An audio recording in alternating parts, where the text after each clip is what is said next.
Hello student, अगर आप BA part third अर्थात सेमेस्टर फिफ्थ के स्टूडेंट हैं तो ये वीडियो आपके लिए है। ये जो पेपर है, ये जो टॉपिक मैं पढ़ाने जा रहा हूँ, बताने जा रहा हूँ आपको, ये सेमेस्टर फिफ्थ का सेकंड पेपर है। ध्यान दीजिएगा, यहाँ देखिए, English year third semester fifth और पेपर सेकंड ये है। और इसका जो कोर्स टाइटल है, इसका नाम है British American and Indian popular fiction है। ये फर्स्ट यूनिट है British American and popular fiction की। ये ज़रा सा देखिएगा, introduction to the popular fiction. सबसे पहले आज मैं आपको बता दूं कि पॉपुलर फिक्शन क्या है, फिर उसके बाद बात आगे बढ़ेगी, इसे आगे जाना जाएगा ये है क्या चीज़, इसमें कौन कौन से लोग आते हैं, इनका क्या मैटर है। तो सबसे पहले हम इसको जानते हैं, इनकी डिफिनेशन जान लीजिए कि popular fiction refers to the literary works. ये पॉपुलर फिक्शन जो है लिटरेरी वर्क्स को रिफ़र करता है। और ये क्या करता है, written works written primarily of mass entertainment and the commercial success rather than for artistic experimentation और high literary ideals। देखिए, इसका सबसे पहले जो प्रयोग किया गया था ना, ये बहुत आराम से समझिएगा कि इसका प्रयोग क्या किया गया था, क्यों किया गया था। पॉपुलर फिक्शन जो था refers to the literary works. ये लिटरेरी वर्क्स को करता है कौन सा, written primary for the mass entertainment. ये मास इंटरटेनमेंट है, यानी कि समूह के इंटरटेनमेंट के लिए लिखा गया था। एंड कॉमर्शियल सक्सेस, और ये कॉमर्शियल सक्सेस के लिए लिखा गया था। कॉमर्शियल आप समझते हैं जो है, हिंदी इसकी कॉमर्शियल की होती है, देखो दिमाग से मिस कर गई है, आर्थिक। कॉमर्शियल सक्सेस आर्थिक कामयाबी के बारे में लिखा गया था, rather than for artistic experimentation. इसको जो है आर्टिस्टिक एक्सपेरिमेंटेशन में नहीं लिखा गया था। और हाई लिटरेरी आइडियल्स, या ना तो इसको हाई लिटरेरी आइडियल्स के रूप में लिखा गया था। ये जान लीजिए फिक्शन क्या होता है। ये केवल कुछ ऐसी फिक्शन, एक ख्याली पुलाव बनाई गई थी जो साधारण लोग खाने में उनको मज़ा आता था, है ना। कौवा बिरयानी नहीं बोल रहा है, कौवा बिरयानी बेहुदा। तो फॉर आर्टिस्टिक एक्सपेरिमेंटेशन और high literary ideals it is often called mass literature और द जेंडर फिक्शन। इसको जो है मास लिटरेचर कहा जाता है, या जो है जेंडर फिक्शन कहा जाता है। देखिए, ये जेंडर फिक्शन होती क्या है, ये आपको मालूम होना चाहिए। ये साहित्य, कला या फिल्म या संगीत का विशेष प्रकार होता है जिसकी पहचान विशिष्ट लक्षण होते हैं, जो रूप जिस जो है, और उसी में इसको पहचाना जाता है। और इसकी जो है एक लक्षण होते हैं और इसकी एक अलग रूप होता है। ये इसको जानिएगा कि जो मास लिटरेचर था और द जेंडर था, जेंडर के मैं माने बता रहा था कि ये कला का एक फॉर्म होता है और जो या एक रूप या एक विधा होती है। तो इसको जो है ये रूप था या फिक्शन था। कंफ्यूजन हो गए, फिर से देख लीजिए। Popular fiction refers to the literary works written primarily for mass entertainment। ये मास इंटरटेनमेंट के लिए ये पॉपुलर फिक्शन लिखा गया था। और जो है ये कॉमर्शियल सक्सेस और जो है आर्थिक कामयाबी को इसमें शामिल किया गया था, rather than for artistic experimentation. इसमें जो है आर्टिस्टिक एक्सपेरिमेंटेशन नहीं किया गया था, अर्थात इसमें कलात्मकता को ध्यान नहीं दिया गया था। बस जो दिमाग में आया वो लिखते चले गए। और हाई लिटरेरी आइडियल्स, या इसमें बहुत ही हाई लिटरेरी आइडियल्स को शो किया गया था। It's often called mass literature और जेंडर फिक्शन। इसे जो है प्राय मास लिटरेचर कहा जाता है, यानी लोगों का लिटरेचर कहा जाता है, और जेंडर फिक्शन कहा जाता है। जेंडर फिक्शन कहते हैं एक विशेष प्रकार की लिटरेरी विद्या को, इसे जेंडर कहा जाता है। ये ध्यान दीजिएगा। अगर हम इसके की फीचर की बात करते हैं तो इसमें की फीचर्स की बात होती है, तो की फीचर ऑफ पॉपुलर फिक्शन क्या आती है, written for a wide audience. ये बहुत ज़्यादा लोगों के लिए लिखा गया था, ये थोड़े मोड़े लोगों के लिए नहीं लिखा गया था। और फिर उसके बाद easy engaging and accessible language में लिखा गया था। एक ऐसा था, इसके बारे में ये लिखा गया था कि इजी एंगेजिंग, यानी कि आराम से लोग इस पर एंगेज रहें, बने रहें। और उसके बाद जो है एक्सेसिबल लैंग्वेज और सुलभ ऐसी भाषा का प्रयोग किया गया था जो लोगों को समझ में आए। तो एक्सेसिबल लैंग्वेज का प्रयोग किया गया था इसमें। दूसरा इसका फीचर ये था, focus on entertainment more than artistic depth. इसमें कोई आर्टिस्टिक गहराई नहीं डाली गई थी, बल्कि इसमें किस चीज़ को शो किया गया था, इसमें फोकस ऑन इंटरटेनमेंट, केवल आपको मज़े के लिए लिखा गया था, इसमें कोई डेप्थनेस नहीं थी। अगली इसका एक क्वालिटी आती है, often published in serials, magazines and as best seller. जो इसको जो था, ये सीरियल्स में इसको पब्लिश किया गया था, या मैगजीन में किया गया था, या बेस्ट सेलर, या ऐसे रूप में कि ये सबसे ज़्यादा बिकने वाला लिटरेचर बन जाए, इस तरीके से, ताकि बेच करके लोगों को पैसा मिल जाए, इस तरीके का था। पांचवा जो इसका विशेषता ये थी कि dominated by genres like romance. मैं बता दिया कि डोमिनेटेड बाय जेन्स, ये एक कलात्मकता या एक जो है सिस्टम के द्वारा ये इसको ये किया गया था, डोमिनेट किया गया था। और इसमें आया क्या था, dominated by genres like romance, crime, detective, horror, fantasy and science fiction. इसमें ये सारी चीज़ें लाई गई थी। रोमांस लाया गया था, क्राइम लाया गया था, डिटेक्टिव आया था, जैसे डिटेक्टिव के माने जासूसी फिक्शन होता है, वो लाया गया था, और साइंस फिक्शन लाया गया था, इस तरीके के हॉरर लाया गया था, और फैंटेसी लाया गया था। बहुत सी चीज़ों को इसमें लाया गया था। फैंटेसी के माने भी होता है वही काल्पनिक स्थिति में कोई बात कहने को, उसको फैंटेसी कहा जाता है, या बहुत वास्तविकता से बड़ी दूर की बात को फैंटेसी कहा जाता है, जो वास्तविक नहीं होती है। बाकी बातें भी आपको आगे बताई जाएंगी इसके बारे में, जो फैंटेसी लिटरेचर आएगा। इसके बारे में अगर हम मेजर जेन्स के बारे में बात करेंगे आप पॉपुलर फिक्शन की, तो इसमें रोमांटिक फिक्शन आता है, इजी जेन ऑस्टेन, निकोलस स्पार्क्स और चेतन भगत, ये इन लोगों ने रोमांटिक फिक्शन को डेवलप किया था। दूसरा आता है डिटेक्टिव फिक्शन आया था, detective fiction and crime fiction आया था, जिसको ऑर्थर कैनन ऑन डॉयल और अगाथा क्रिस्टी ने इसको शो किया था। आगे अगर हम बात करते हैं इसकी साइंस फिक्शन की, तो E.G. वेल ने किया था, इसाक एसिमोव ने किया था। फिर उसके बाद अगर फैंटेसी एंड एडवेंचर की बात करते हैं तो J.K. रॉलिंग और टॉकिन ने किया था। आगे अगर हम बात करते हैं थ्रिलर और हॉरर की बात करते हैं तो स्टीफन किंग और डैन ब्राउन ने इसको शो किया था, अपनी राइटिंग में इनका प्रयोग किया था। अब आते हैं हम ब्रिटिश पॉपुलर फिक्शन की बात करते हैं, क्योंकि इस चैप्टर का नाम ही आपने पढ़ा है कि British, American and Indian popular fiction. तो हमने अमेरिकन पॉपुलर फिक्शन को देख लिया है, थोड़ा सा ब्रिटिश पॉपुलर फिक्शन से इंट्रोड्यूस हो लें। ये भी एक बहुत इंपॉर्टेंट फिक्शन है, और अगर इसमें हम बात करते हैं तो सबसे पहले इसके बारे में जान लें, इसका विवरण जान लें कि British popular fiction develop during the Victorian age. ये विक्टोरियन एज में डेवलप हुआ था, when literacy expanded due to the industrialisation and education reforms. ये क्या था कि विक्टोरियन एज था, जो लिटरेसी जो थी ना एक्सपेंड हुई थी, लिटरेसी एक्सपेंड हुई थी, शिक्षा जो है एक्सपेंड हुई थी ड्यू टू द इंडस्ट्रियलाइजेशन हुआ था विक्टोरियन एरा में। और जब इंडस्ट्रियलाइजेशन हुआ तो एजुकेशन का डेवलप हुआ था उस ज़माने में। और फिर उसके बाद ये हो गया था कि इसको डेवलप होने में एक सबसे बड़ा महत्वपूर्ण जो योगदान था, ये चीप प्रिंटिंग था। इसका सबसे महत्वपूर्ण योगदान था चीप प्रिंटिंग में। And magazine help the rise of the serial novels.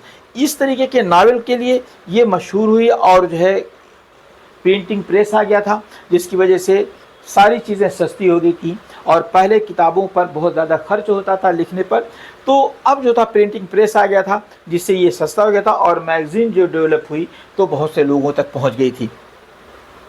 अगर हम इसके मेजर कैरेक्टर की बात करते हैं तो strong moral tone and domestic themes इसमें मिलती है। सबसे बहुत इम्पोर्टेंट चीज़ है इसमें कि हम जब बात करते हैं तो ये करते हैं कि किस चीज़ के बारे में हम सोचते हैं, किसी समय का लिटरेचर कैसा होता है, आपने संभवतः ज़रूर पढ़ा होगा। तो ये जो चीज़ है तो इसमें जो ये आया था, मेजर कैरेक्टरिस्टिक्स क्या आए थे, strong moral tone and domestic themes. इसमें मोरल टोन बहुत ज़्यादा लाया गया था, मोरलिटी बहुत ज़्यादा लाई गई थी। और तीसरी चीज़ होगी आई थी कि इसमें डोमेस्टिक थीम, घरेलू मैटर को ज़्यादा शो किया गया था। Serialised publications style, Dickens novels, इसको जो है पब्लिकेशन जो था सीरियलाइज किया गया था, सीरियल के साथ इसको प्रस्तुत किया गया था। तीसरा इसकी विशेषता जो चौथी आती है, reflection of the social class and industrial life. इसने क्या किया था कि सोशल जो है सोसाइटी को रिफ्लेक्ट किया था, क्लास को रिफ्लेक्ट किया था और इंडस्ट्रियल लाइफ को इसने शो किया था कि इंडस्ट्रियल लाइफ क्या होती है, किस तरीके से लोग इंडस्ट्रियल लाइफ जीते हैं। Blend of realism and melodrama, इसने सबसे इम्पोर्टेंट बात ये थी कि इसने रियलिज्म और मेलोड्रामा को मिक्स किया था।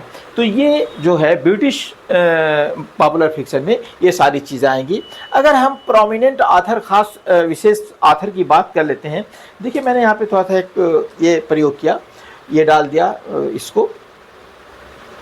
चार्ल्स डिकेंस था, Oliver twist, David Copperfield. Charles Dickens ने ये नावल लिखा था और बहुत ही शानदार नावल, अगर आप इसको पढ़ते हैं तो हो सकता है कि आपके कोर्स में आए, अगर ना हो तब भी इस नावल को ज़रूर पढ़िएगा। सोशल रियलिज्म आता है, ह्यूमर एंड सेंटिमेंटलिटी आता है। इसमें जो चीज़ें दी गई थी, सोशल रियलिज्म समाज की वास्तविकता को दिखाया गया है और इसमें ह्यूमर को दिखाया गया है और सेंटिमेंटलिटी को दिखाया गया है। अगला है आर्थर कैनन का जो है, डॉयल का है शेरलॉक होल्मेस जो है सीरीज है, ये एक डिटेक्टिव फिक्शन को ये वर्णन करता है, नेशनल प्रॉब्लम को ये शो करता है और उसको सॉल्व भी करता है। केवल ये प्रॉब्लम क्रिएट नहीं करता है बल्कि सॉल्व भी करता है। एक बात ध्यान दीजिएगा कि अक्सर आपसे पूछा जाता है, ये इंटरव्यू में या वाइवा में पूछा जाता है कि कौन सा राइटर जो है जो प्रॉब्लम को क्रिएट कर, प्रॉब्लम को शो करता है और फिर प्रॉब्लम का सॉल्यूशन भी देता है, तो उसमें ये आता है आर्थर कैनन। फिर उसके बाद आता है अगाथा क्रिस्टी, जो आता है murder on the Orient expresses. ये है मिस्ट्री एंड क्राइम, मिस्ट्री पर आधारित और क्राइम पर आधारित जो इसके नावल होते हैं। सस्पेंसफुल होता है, नारेटिव जो होता है इसको एक्सप्लेन करती है। बहुत सी चीज़ें इसमें आती हैं, अगर हम इसके नावल को पढ़ते हैं तो आपको बहुत सी चीज़ें इसमें मिलेंगी। नेक्स्ट आता है J.R.R. Talking, the Lord of the rings, fantasy world को ये करता है और वर्ल्ड बिल्डिंग इसमें फैंटेसी वर्ल्ड को ये शो करता है और ये माइथोलॉजी को शो करता है। इयान फ्लेमिंग कहता है जेम्स बॉन्ड सीरीज है, इसकी स्पाई थ्रिलर है, एडवेंचर है और एक्शन है। अगर हम थीम्स की बात करते हैं तो इस एज में हमको थीम्स क्या मिली थी, ऊपर तो आ ही चुका है लेकिन फिर भी इसको थोड़ा सा जान लीजिए। सबसे आता है क्राइम एंड जस्टिस आता है, लव एंड मोरालिटी आता है, हीरोइज्म एंड एडवेंचर्स आता है, the clash between the science and the superstition. ये बहुत इंपॉर्टेंट इसमें आया था, the clash between the science and superstition. Science और सुपरस्टिशन के बीच जो क्लैश हुआ था, सुपरस्टिशन कुछ कहता था और साइंस कुछ कहता था, तो ये चीज़ इसमें आई थी। आगे बढ़ते हैं अगर हम, तो British popular fiction shaped global genres like detective fiction and fantasy literature. इसने जो है एक जेन्स को शो किया था, एक लिटरेरी फॉर्म को शो किया था जिसमें डिटेक्टिव फिक्शन था और फैंटेसी लिटरेचर था। सेटिंग नारेटिव स्टैंडर्ड्स, और इसने एक नारेटिव स्टैंडर्ड को सेट कर दिया था फॉर मॉडर्न इंटरटेनमेंट मीडिया। जो मॉडर्न इंटरटेनमेंट मीडिया है उसके लिए इसने एक जो है नारेटिव सेटिंग कर दिया था नारेटिव स्टैंडर्ड्स की, इंक्लूडिंग फिल्म्स एंड टेलीविज़न। इसने इसमें कई चीज़ों को शो कर दिया था, फिल्म को भी शो कर दिया था और टेलीविज़न पे जो आप सीरियल्स और ये वो देखते हैं सारी चीज़ में आ गई थी। अब आते हैं अमेरिकन पॉपुलर फिक्शन की, फिर से बात करते हैं क्या होता है। American popular fiction evolve with the mass printing. ये जो बात ऊपर देखा था आप लोगों ने, वो इंट्रोडक्शन था। अब यहाँ पे अमेरिकन पॉपुलर फिक्शन की बात होती है, वो एट ऑल था। यहाँ पे American popular fiction involve with the mass printing in the 19th century. American जो फिक्शन आया था ये मास पॉपुलर फिक्शन जो है इवॉल्व, ये जो इसमें इवॉल्व है, सॉरी किधर चला गया, हाँ, evolve with the mass printing in the 19th century. Evolve ये जो मिला हुआ है, विकसित हुआ है विकसित होना के होता है इसके माने, या विकसित करने के होता है, evolve with the mass printing in the 19th century. 19वीं शताब्दी में जब प्रिंटिंग आई थी, मास प्रिंटिंग आई थी, तो उस वक्त से ये इवॉल्व था, ये अमल में आया था, ये विकसित हुआ था। Through penny dreadful dime novels and later pulp magazine. फिर उसके बाद पहले जो आई थी पेनी ड्रेडफॉल आई थी, छोटी छोटी जो नावलें आई थी। फिर उसके बाद पेनी ड्रेडफॉल जो आई थी, सस्ती चीज़ें आई थी, है ना। पेनी ड्रेडफॉल के माने सस्ती चीज़ों के होता है। फिर डाइम नावल आया था, छोटे जो नावल आए थे। फिर उसके बाद पल्प है, यहाँ पे पल्प मैगजीन, यानी कि बहुत ही भारी भरकम मैगजीन्स भी आ गई थी। तो ये सारी चीज़ें उस ज़माने में आई थी। पल्प के माने होता है गूदा, यहाँ मैंने बताया है भारी भरकम। इट रिफ्लेक्ट्स अमेरिकन आइडियल्स, ये अमेरिकन आइडियल्स को शो करता है, फ्रीडम को शो करता है, इंडिविजुअलिज्म को शो करता है, एडवेंचर को शो करता है, एंड इनोवेशन को शो करता है। ये सारी चीज़ें इसमें आती हैं। कि उसमें क्या क्या चीज़ें आई थी, एडवेंचर आया था, इनोवेशन अर्थात नयापन आया था, ये सारी चीज़ें इसमें आई थी। अगर हम मेजर कैरेक्टरिस्टिक की बात करते हैं, तो ये जो अमेरिकन पॉपुलर फिक्शन है, ये किन चीज़ों पे फोकस करता है? सबसे focus on the individualism, individual hero, ये एक हीरो पर को फोकस करता है। Exploration of the American dream and frontier spirit. देखिए इसमें जो था, ये एक्सप्लोरेशन जो था, ये खोज किया था किस चीज़ का? ऑफ अमेरिकन ड्रीम, अमेरिका के स्वप्न किसने खोज किया था, एंड फ्रंटियर और स्पिरिट, और इसने एक सरहद का सिस्टम बनाया था कि हमारा अमेरिका कहाँ तक है, क्यों है, इस तरीके की चीज़ें इसमें आई थी। Blended of realism and fantasy, इसने रियलिटी को और जो है फैंटेसी को इसने ब्लेंड कर दिया था।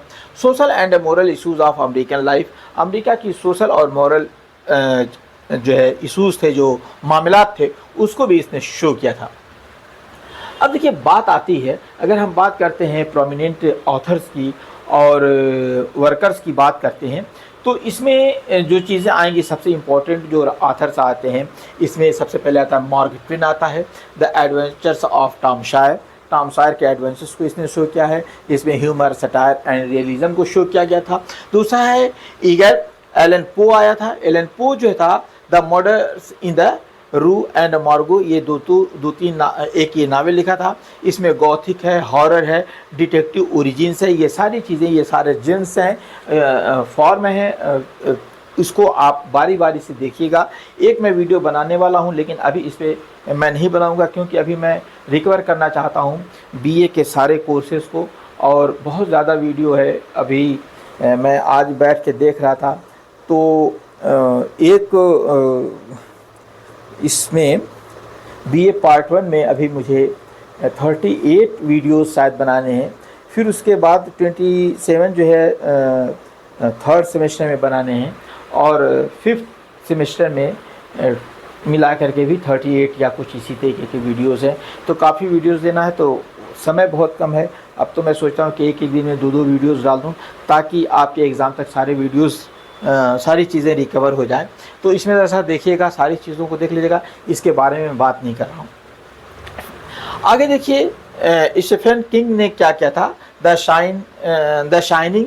इट साइकोलॉजिकल जो है हॉरर था एंड सुपर नेचुरल फिक्शन था। फिर उसके बाद दूसरा है अर्नेस्ट हेमिंगवे था, the old man and the sea. ये आपके संभवतः बीए पार्ट 1 में ये आया हुआ है, आपने पढ़ा है। रियलिस्टिक स्टाइल, हीरोइज्म और एंड्योरेंस है। फिर उसके बाद दूसरा है डैन ब्राउन है, द डा विंसी का है, कोट की है। कंस्पिरेसी और थ्रिलर है, फास्ट पेस जो है, नारेटिव है। ये बहुत शानदार जो ये भी है, इसको भी अगर आप पढ़ेंगे तो मज़ा आएगा। फिर उसके बाद सुजने कॉलिंस की जो है द हंगर गेम्स है, डिस्टोपिया है, फिक्सन है, पॉलिटिकल कमेंट्री इसमें आएगी, बहुत सी चीज़ें इसमें मिलेंगी आपको। अगर हम इसकी थीम की बात करेंगे, तो अमेरिकन लिटरेचर में, अमेरिकन फिक्सन में जो ये बात आएगी, अमेरिकन ड्रीम्स को बताया गया है, एक्सप्लोरेशन एंड एडवेंचर को बताया गया है, टेक्नोलॉजी एंड मॉडर्न लाइफ को बताया गया है, साइकोलॉजिकल एंड मोरल कॉन्फ्लिक्ट को बताया गया है। किन चीज़ों पर ये इन्फ्लुएंस हुआ था, किस चीज़ को इसने प्रभावित किया था, इस चीज़ पर अगर हम बात करेंगे, तो बहुत सी चीज़ें आएंगी। सबसे पहले इसमें देख लीजिए ये इन्फ्लुएंस क्या करता है।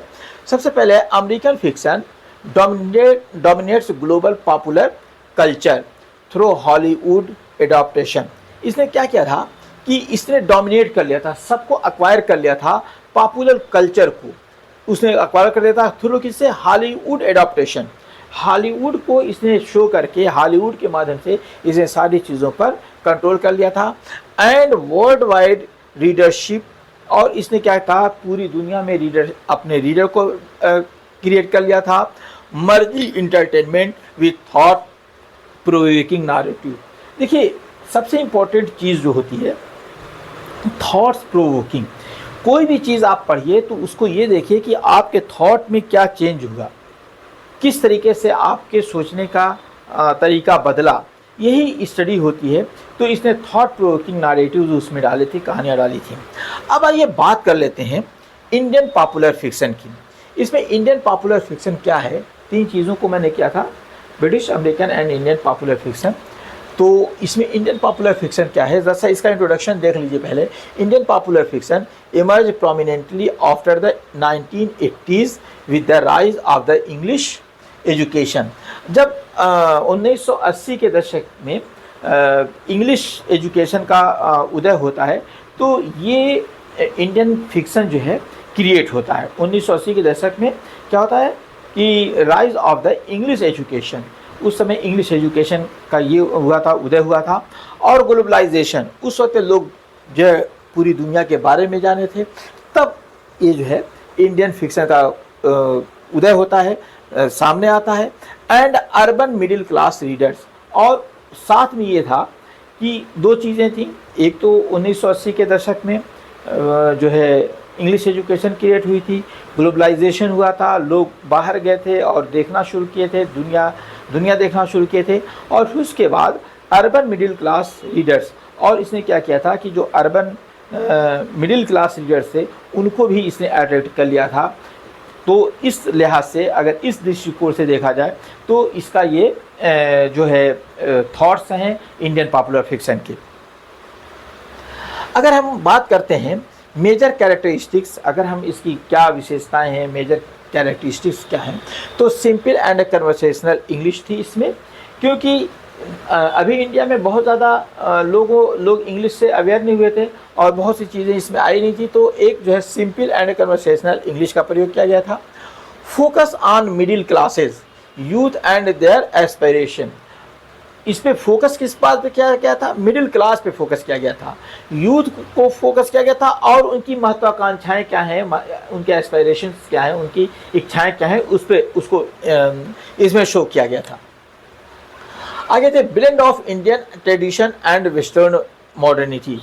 इंडियन ट्रेडिशन को और वेस्टर्न मॉडर्निटी को, आधुनिकता को इसमें मिक्स किया गया था।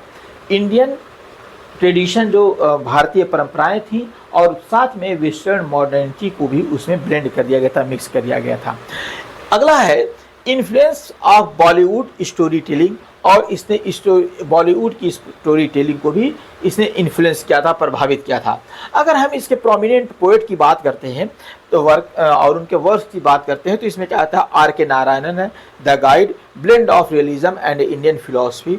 दूसरे है चेतन भगत है, 5 पॉइंट समवन, ये यूथ कल्चर को देता है, एजुकेशन और रिलेशनशिप को शो करता है। इसमें इसकी 2-3 चीज़ें इसमें शो होती हैं, यूथ कल्चर है, एजुकेशन है, रिलेशनशिप है। फिर उसमें अरुंधति राय है, the god of the small things, family, social injustice, lyrical prose की बात हुई थी इसमें कि जो सोशल इंजस्टिस है वो बताती है, फैमिली के बारे में बात करती हैं ये अरुंधति राय। रविंद्र सिंह है, I too had a love story, मेरी भी एक प्रेम की कहानी है, ये भी एक इमोशनल एंड रोमांटिक फिक्शन है। फिर उसके बाद अगर हम बात करते हैं जॉय दत्ता की, तो वो अवर इम्पॉसिबल लव की बात करती हैं, modern love and personal conflict की बात करते हैं कि ये जो नया प्रेम है मॉडर्न लव है, और जो कॉन्फ्लिक्ट है उसके बारे में क्या बात करती हैं। फिर उसके बाद अमीश त्रिपाठी की बात होती है, द इमोर्टल्स ऑफ द मिलवा। ये जो है मिथिकल माइथोलॉजिकल रिटेलिंग है, फैंटेसी फिक्शन है, ये सारी चीज़ें हमारे इसमें आती हैं, इंडियन पॉपुलर फिक्शन में आपको देखने को मिलेंगी। अगर हम इनकी थीम की बात करेंगे कि इसमें थीम कौन कौन सी है, तो यूथ एंड आइडेंटिटी क्राइसिस की बात आती है। इसमें जो है क्राइसिस क्या था, ये इसमें किस तरीके का छड़क लिया गया था, क्या चीज़ें थी। और लव एंड रिलेशनशिप की बात आई थी, इसमें एजुकेशन एंड कैरियर प्रेशर की बात आई थी। फिर उसके बाद Indian tradition versus modern life style की बात आई थी, जो मैं आपको बता चुका हूँ। मिथ एंड स्पिरिचुअलिटी की बात आई थी कि हमारे मिथ क्या है और हमारा आध्यात्म क्या है। इन्फ्लुएंस क्या था किसको, Indian popular fiction reflects the changing mindset of young India. Young India माने यंग लोगों को के माइंडसेट को इसने चेंज किया था। ही ब्रिजेस, उसने जो है एक पुल का निर्माण बनाया था, अर्थात एक दूसरे को जोड़ दिया था। Vernacular story telling with global publishing trends, इसने क्या किया था, वर्नाक्यूलर, ये जो है वर्नाक्यूलर की माने यहाँ पे है स्थानीय भाषा। वर्नाक्यूलर भाषा को, स्टोरी टेलिंग को विद ग्लोबल पब्लिशिंग ट्रेंड्स में इसको मिक्स कर दिया था। And is widely read both domestically and internationally, और जब इसको मिक्स कर दिया गया तो ये डोमेस्टिकली भी पढ़ा गया और वाइडली भी पढ़ा गया, दोनों तरीके से, अर्थात ये इंटरनेशनल लेवल पे भी चला गया था। अब हम थोड़ा सा इसकी सारे की एक कंपैरेटिव एनालिसिस कर लेते हैं, ताकि हमको पता लगे कि ब्रिटिश, अमेरिकन और इंडियन पॉपुलर फिक्शन में क्या चीज़ थी। सबसे पहले देख लीजिए, इसमें आता है जो ओरिजिन है इंडस्ट्रियल एंड विक्टोरियन एरा था, ये ब्रिटिश है। दूसरा है अमेरिकन फिक्शन में था frontier and post civil war था एरा। इंडियन है post colonial and globalisation era था, उस समय में इंडिया में कुछ अलग चल रहा था, तो ये सारी चीज़ें इसमें दी गई थी। मैं एक वीडियो में या इसी वीडियो में भी मैंने पहले बताया था कि लिटरेचर जो होता है वो is the mirror of the era है, उस समय का एक आईना होता है। तो वो चीज़ें जो जहाँ पे जो चीज़ें थी उसी को इसमें शो किया गया है।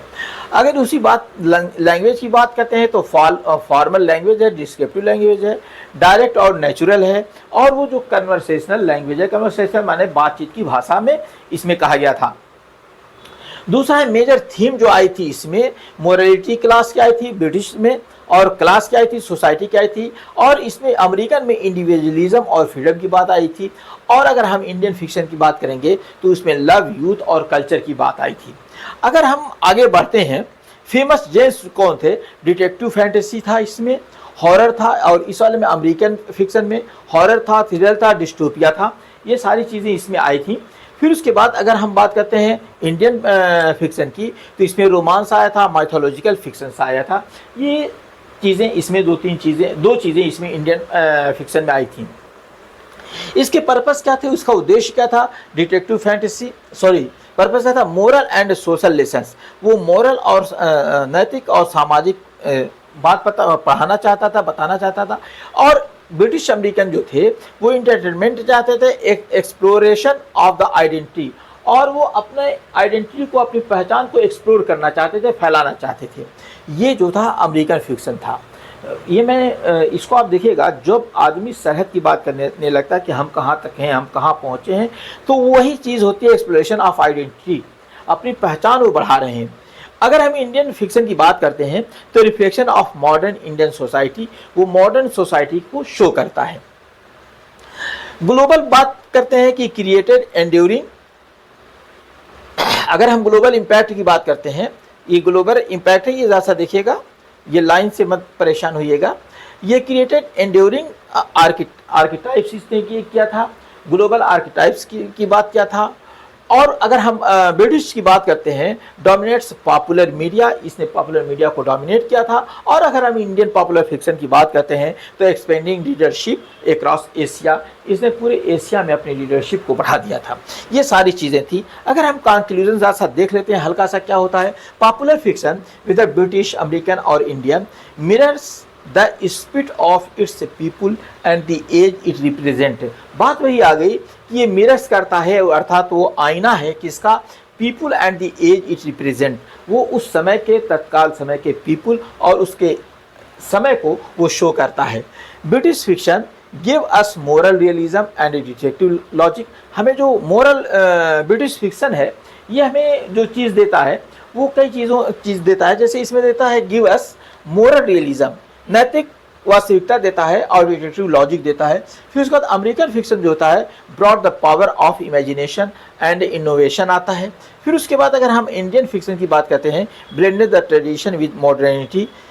All three streams of popular fiction continue to shape the world's literary and cultural consciousness. ये क्या था कि जो तीनों थे ना स्ट्रीम्स जो थे ऑफ पॉपुलर फिक्शन कंटिन्यू, ये लगातार चलते रहे to shape the world's literacy. ये वर्ड लिटरेसी को ये करते रहे, क्या करते रहे, शेप देते रहे, एक आकार देते रहे। एंड कल्चरल कॉन्शसनेस, और एक नैतिक जो है कल्चरल जो है कल्चर को अपने शो करता रहा, कॉन्शसनेस को दिखाता रहा कि हमारी जो है कुछ कल्चरल कॉन्शसनेस भी है, हमारे हम कल्चर के बारे में भी जानते हैं, अपनी जो है चीज़ों के बारे में जानते हैं। Proving that story telling in any form, और क्या था प्रोवाइंग, ये क्या करता है प्रोवाइंग करता है that the story telling in any form, की स्टोरी हम किसी भी फॉर्म में कहेंगे, remains humanities most universal art, ये किसी भी रूप में कहेंगे एक शानदार आर्ट है। स्टोरी कहना एक शानदार आर्ट है। फ्रेंड्स ये जो है थोड़ा सा वीडियो लंबा था, इसमें मैंने क्वेश्चन नहीं दिया, इससे रिलेटेड क्वेश्चन आपको अगले वीडियोस में मिलेंगे। इस तरीके की वीडियोस पाने के लिए लिट लैंग्वेज बाय दिलशाद को सब्सक्राइब कर लीजिए, बेल आइकन को दबा लीजिए ताकि आपको नए नोटिफिकेशन मिलते रहें। साथ ही अगर आपका कोई फ्रेंड, कोई साथी ग्रेजुएट लेवल पर इंग्लिश पढ़ रहा है तो उसको शेयर करना कतई मत भूलिएगा। आते हैं अगले वीडियो में। थैंक